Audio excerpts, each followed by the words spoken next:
The Rock has called the double standard reports horse poo. LA Knight was arrested on SmackDown, and a major debut is set for next week's SmackDown. Stay tuned for the news. We are kicking things off with The Rock. He has been the biggest talking point, aside from Cody Rhodes and Roman Reigns and CM Punk, off the wrestling world since the start of the year. And we've had some backlash, it seems, towards what The Rock has been doing. Now, this is all reports from the Wrestling Observer newsletter, of course, that there was reports that TKO wants The Rock, or wanted WWE to follow PG guidelines. Yeah. And sort of adhere to certain language not being used. We've seen The Rock use quite a bit of that language on TV. Yeah. And this has reportedly brought back the feeling backstage in the WWE locker room of the double standards of the Vince McMahon era. Now, we've seen exemptions. Cody Rhodes used the word ass on Raw this past week. Now, USA is a bit more lenient than Fox. Yeah, one of the shows has more of a rating that's a little bit more towards TV 14 or whatever it is. Yes, so we've seen that now. The Rock had his rock concert the past couple of weeks. He's been coming out and he's been saying things, quite a lot of things that are getting beeped by Fox ahead of time. Well, in a tweet, The Rock has directly responded to these reports. He says on Twitter, "This story is complete horse poo." Yeah. Didn't use the word poo. He said the SH word. Now, he's calling the double standards, the report about the double standards, horse poo, which it does seem like there is some double standards at play in the fact that he's allowed to say things but others aren't. I think it's one of those where you can see why the situation, given how the wrestling sphere is, you can see why the situation's kind of gone, oh, yeah, well, that makes sense. And people kind of jump along the path a bit. But the fact it was a report from The Observer, more than anything, that's just been sort of shot down here, it's just another... It's like another slap in the face of Dave at the minute. But at the same time, I think that, regardless of if there was anything like this going on backstage, we wouldn't know anyway. We're likely to never know anything like that. And also, if it was, I get, there might be some attitudes against it, but at the same time, it's sort of...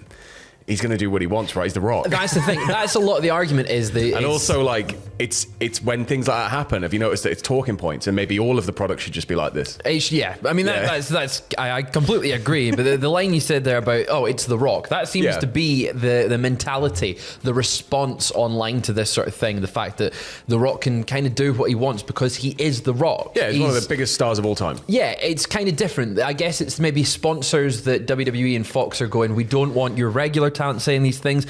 The Rock, although he's associated with WWE, he is arguably bigger than WWE. The Rock is like a whole separate beast. He can kind of do what he wants, and he's on the TKO board. Now, the reports did say, though, that the backstage feeling is that The Rock, as a member of that TKO board, should be setting an example to the rest of the locker room. Yeah, well, I mean, he's shot it down, but the whole thing, I think, is maybe, it could be we're looking at like a whole new layup at the minute. Like, we're sort of putting our toes gently back into that territory where it's slightly more mature, but that's only one storyline. Yeah. And I get that does feel that there are maybe double standards at play there. But what if that just becomes the norm, that there's a slightly more serious, like slightly more edgy storyline going on for a certain portion of the audience? Yeah. And there's sort of an offering for everybody. So I think that may be, it'll probably be a long-term double standard if that was the case. Because whoever's in that position, everybody else is going to be like, God, you get to say ass and you get to do, But ultimately, like, I think that it's one of those where it's not surprising it's being shot down, right? Well, the most surprising thing is the most surprising thing is The Rock directly shot it down himself. The Rock shut down the report on Twitter. But we're going to stay with WWE just now and talk about some SmackDown, because during last night's episode of SmackDown, a video segment aired featuring AJ Styles at home. He wasn't at the show. We knew this going into last night's SmackDown. He wasn't going to be there. Now, LA Knight responded on Twitter and was like, "Not at SmackDown, huh? No problem." Well, AJ Styles is at home discussing his upcoming match with LA Knight at WrestleMania. However, during the segment, he heard a loud honking outside, which interrupted his promo. This prompted AJ to investigate what was happening outside. Like, the entire situation is just like, what in the redneck? But it's not redneck at all. It's very like Austin-like behavior, right? Yeah, right. So he goes outside. LA Knight's waiting for them there. They have a big brawl. Then WWE says they got footage from the police department. Yeah, their cameraman got knocked over. So you see the WWE camera goes down, the police department rock up, and then they still pull them apart. AJ nearly gets arrested, but Wendy's there to pull him away. But it was one of those where as LA Knight's being loaded into the back of the car, he's just shouting, "I'll be back next week. If I don't see you, I'll be back." It felt very Triple H invading Randy Orton's home. Oh God, yeah. Austin Pillman. You know, it was like there was so much. I want to say attitude in there. Yeah. Like it felt like it was a return to some of these more wacky, but also skits that people really enjoy. Yeah. Well, it's one of those things that's been absent from wrestling for a long time, and I think it needs to come back because wrestling is at its core ridiculous. It's ridiculous and goofy. So but it's best when it's ridiculous. And what is ridiculous, LA Knight is now arrested. So that is the bottom line of that segment. He is arrested. It's like TKO bringing a policy where you can't get arrested, and he somehow is forced to miss Mania. Yeah, he'll miss WrestleMania and that'll be done. But yeah, hopefully next week on SmackDown. Cuts to him trashing AJ's house while his whole family's out. Well, maybe next week on SmackDown. We shall see. But a WrestleMania feud has been reignited on last night's SmackDown because Rey Mysterio faced Santos Escobar in a match with both the LWO and Legado del Fantasma banned from ringside. However, as Rey went to do a springboard maneuver, someone in a Rey Mysterio mask and a very long mullet attacked Rey. Who was it, Sam? Who could it possibly be? Who could it be? It was Dirty Dom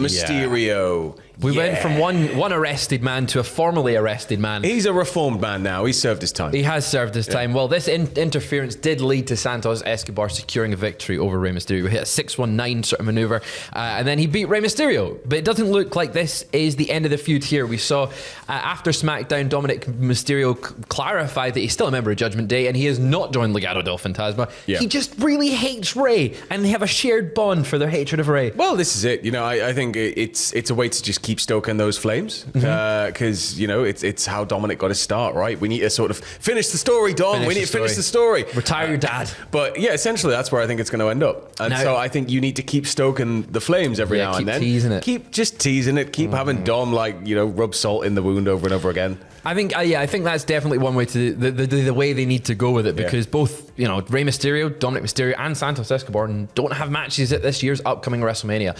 Now we know that there is more matches set to be added to WrestleMania. We've got 4 more according to reports. 7 each night, right? 7 each night is what they're trying to plan for. Maybe we'll see LWO versus Legado del Fantasma with Dom at WrestleMania. If that's going to happen, then it's sort of got to be the blow off on this one, I think.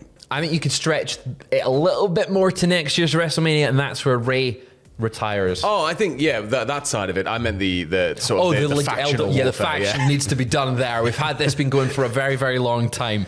Hopefully that will be the end of that at WrestleMania. But moving down to NXT, Sam, there's some talents that are getting some high praise. So according to reports from Fightful Select, Nathan Fraser and Axiom have been receiving acclaim backstage for their agility and speed during matches, which has garnered praise. However, there are concerns among some in the NXT camp but whether Fraser's opponents can match his pace. He responded to this report on Twitter by saying, damn, sucks to be them, #never slow down. Now, it's a thing with Fraser's. We're all very fast and agile, so I completely relate. Constantly, where he's coming. I'm like a whippet. Yeah, like you're moving about, you can't catch me. Extreme. Yeah, so and if you've watched a Nathan Fraser match in NXT, boy, that guy can move. Well, it's one of those things. I think everybody's going to have to start picking up the pace a little bit. This is sort of where the wrestling industry's been heading for a long time. I think it's time that, come on, let's get everybody else him in a ring, that kind of agility. Him in a ring with Braun Breaker. An entire roster of just agile. I mean, that's what NXT is now, right? It's agile fridges, speedy fridge boys, just hitting each other. But I can't wait to see what Axiom and Nathan Fraser eventually do when they get to the main roster, because that speed. Yeah. We're going to go and look at some TNA stuff just now. So this is a warning. This is spoilers for last night's TNA taping.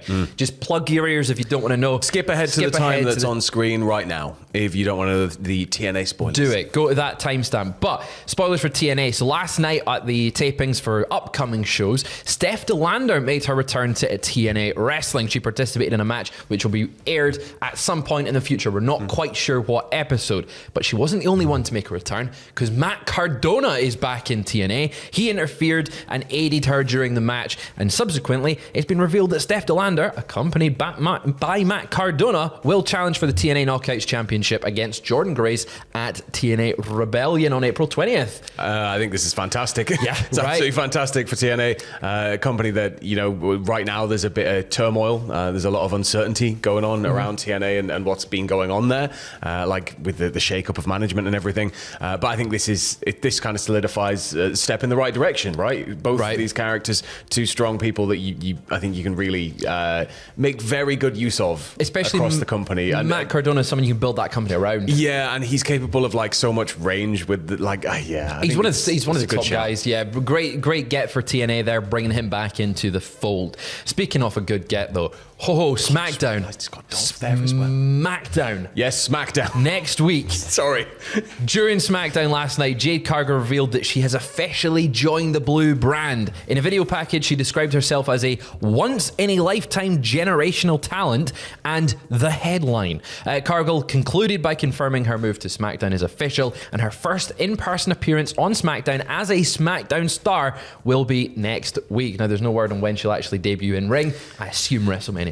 Probably, but at the same time, it feels like it's been so long that I wouldn't be angry if it was just next week. Yeah. She's if it was just September. An impromptu sort of match, then I'd be up for seeing that next week. Just have big her get statement, sort of a arrival. big squash match. Yeah, that would be fun, because she's only appeared at the Rumble and little bits backstage on SmackDown. I think it's going to be a 6-man tag, and she's going to be in there. She's been teased like perfectly though. It's sort of everybody's been wondering where she's going to end up. I think it's one of those things where.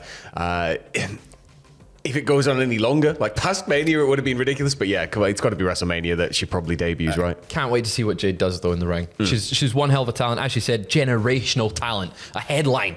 Well, that is all we've got for the wrestling news right now. There'll be more headlines later on today when we come back for more wrestling news, because it doesn't stop, Sam, does it? No, it's eternal. It's the weekend. Enjoy your coffee, and we'll see you later. Yeah.